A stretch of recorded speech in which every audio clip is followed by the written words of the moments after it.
Personal space में camera ले जाना भी कंटेंट होता है सौरभ के लिए। बाथरूम में नहाते हुए भी कैमरा नहीं हटता। वाइफ को जेलस करना भी कंटेंट, कंट्रोवर्सी है तो उससे भी कंटेंट बना दो। कितना अजीब लग रहा है यार, मैं अपनी वाइफ से भाग रहा हूँ। आपके ऊपर प्रैंक कर रहा था मैं, बस छोटा सा प्रैंक था और कुछ नहीं था। ये छोटा था? इतना मैंने फोन किया, फोन चेक करना कितने बार। अरे प्रैंक था, प्रैंक। पॉज। नहाते हुए क्यों? आगे बात करना स्टार्ट। लेकिन एट द एंड सोचता हूँ कि चलो लोग एंटरटेन तो हो रहे हैं, लोगों को मजा तो आ रहा है ना।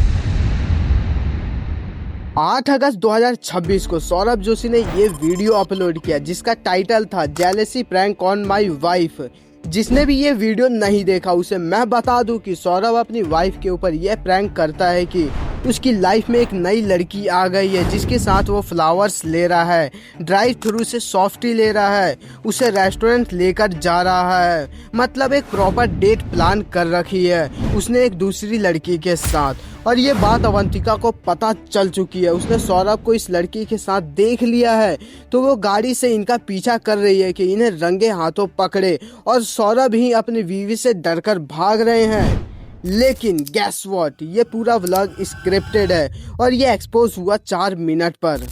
4 मिनट पर अवंतिका जो मर्सिडीज से सौरभ का पीछा कर रही है वो गाड़ी से तब उतरकर इन्हें रंगे हाथों पकड़ती ही नहीं जब सौरभ ने गाड़ी रोकी फ्लावर्स लेने के लिए। अवंतिका ने तब तक गाड़ी नहीं रोका जब तक सौरभ रेस्टोरेंट नहीं पहुंच गया और फिर बिल्कुल चिल तरीके से ये वीडियो का द एंड हो जाता है। इस पूरी वीडियो को देखने के बाद मेरे दिमाग में सिर्फ एक ही सवाल आता है। अब यहाँ एक चीज नोटिस करना जरा। मेरा सवाल ये नहीं है कि सौरभ ने सच में अपनी वाइफ को चीट किया या नहीं। अगर ये प्रैंक था तब भी तो एक सवाल बनता है, प्रैंक के लिए यही कॉन्सेप्ट क्यों? क्योंकि किसी को जेलस करने के लिए बहुत सारी चीजें की जा सकती हैं, लेकिन यहाँ पूरा सेटअप क्या है? एक हस्बैंड दूसरी लड़की के साथ डेट पर है, वाइफ को इसकी भनक लगती है, फिर वो उसका पीछा करती है। अब ऑनेस्टली बताओ, अगर यही चीज रियल लाइफ में हो तो क्या ये सच में मजाक वाली सिचुएशन होगी?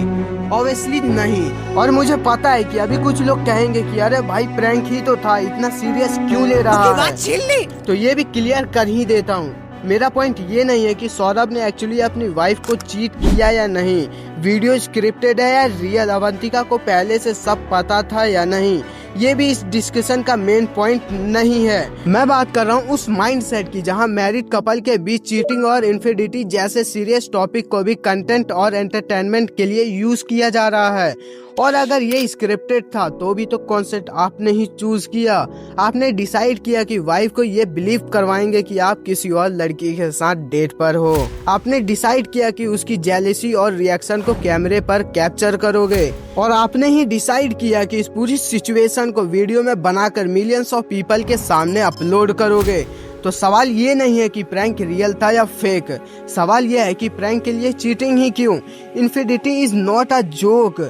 चीटिंग कोई हार्मलेस प्रैंक नहीं है। रियल लाइफ में किसी को चीट करना, पार्टनर का ट्रस्ट तोड़ना, उसे इमोशनली मैनिपुलेट करना, ये सब किसी की मेंटल पीस तक को डिस्ट्रॉय कर सकता है। और मुझे सबसे ज्यादा प्रॉब्लम इसी चीज से है। वाइफ को लग रहा है कि हस्बैंड किसी और लड़की के साथ डेट पर है, वो उसका पीछा कर रही है, उसे अपने हाथों से पकड़ने की कोशिश कर रही है, लास्ट में पकड़ भी लेती है और फिर बिना कोई ड्रामा क्रिएट करे वो भी आराम से डेट एंजॉय करती है। क्योंकि हम सब जानते हैं कि रिलेशनशिप में ट्रस्ट कितनी बड़ी चीज होती है, लेकिन जब यही चीज कैमरा के सामने प्रैंक बन जाता है तो धीरे धीरे सीरियस चीजें भी एंटरटेनमेंट लगने लगती है। और भाई मैं यहाँ किसी को हेट करने के लिए नहीं बोल रहा, मैं खुद ही एंटरटेनमेंट के लिए वीडियोस देखता हूँ और मुझे पता है कि प्रैंक का पर्पस लोगों को एंटरटेन करने का होता है, लेकिन एंटरटेनमेंट और पर्सनल बाउंड्रीज के बीच भी एक लाइन होनी चाहिए ना। और जब आपकी ऑडियंस में इतनी बड़ी संख्या यंग व्यूअर्स की हो तब ये चीज और भी इम्पोर्टेंट हो जाती है, क्योंकि ऑडियंस सिर्फ वीडियोस नहीं देखती, वो अपने फेवरेट क्रिएटर के बिहेवियर को भी ऑब्जर्व करती है। मैं ये नहीं कह रहा कि 12 साल का बच्चा ये वीडियो देखकर कल को किसी को चीट करना स्टार्ट कर देगा। ऑब्वियसली बात इतनी सिंपलिस्टिक नहीं है, लेकिन क्रिएटर्स बिहेवियर को नॉर्मलाइज जरूर करते हैं। आप जिस चीज को बार बार फनी और हार्मलेस बनाकर प्रेजेंट करते हो ऑडियंस के लिए, वो चीजें ग्रेजुअली लेस सीरियस लग सकती है। और जब आपकी ऑडियंस इतनी यंग हो तो आपकी रिस्पॉन्सिबिलिटी और बढ़ जाती है। और ये मुझे सौरभ के ओवरऑल कंटेंट पैटर्न का भी पार्ट लगता है। ऐसा लगता है कि अब चीजें सिंपल हो गई है, एनीथिंग फॉर व्यूज। अगर किसी चीज से रिएक्शन मिल सकता है तो उस पे भी कंटेंट बना दो। अगर पर्सनल स्पेस तक कैमरा ले जाना है वो भी कंटेंट, अगर वाइफ को जेलस करना है वो भी कंटेंट। बस ऑडियंस को कुछ नया मिलना चाहिए और व्यूज आने चाहिए। तो फिर बाउंड्रीज कौन डिसाइड करेगा? और मैं सिर्फ यहाँ सौरभ जोशी की बात नहीं कर रहा, इंडियन डेली व्लॉगिंग का पूरा इकोसिस्टम ही मुझे अब काफी प्रॉब्लमेटिक लगने लगा है। बिकॉज एक पॉइंट के बाद इन लोगों के लिए लाइफ और कंटेंट के बीच कोई बाउंड्रीज बची ही नहीं। और अब तो हस्बैंड वाइफ के बीच की जेलसी और चीटिंग तक कंटेंट बन चुकी है।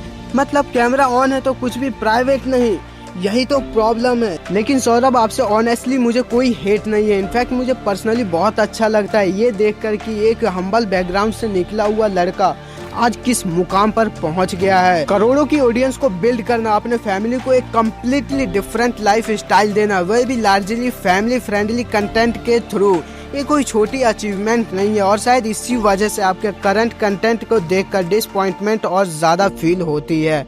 बिकॉज ऑनेस्टली ये सब आपकी इमेज पर सूट नहीं करता। I hope you like my perspective. If you really like it then please subscribe to my channel. मिलूंगा आपसे नेक्स्ट वीडियो में, तब तक के लिए आपका प्यारा एक्सप्लेन गुड्डू।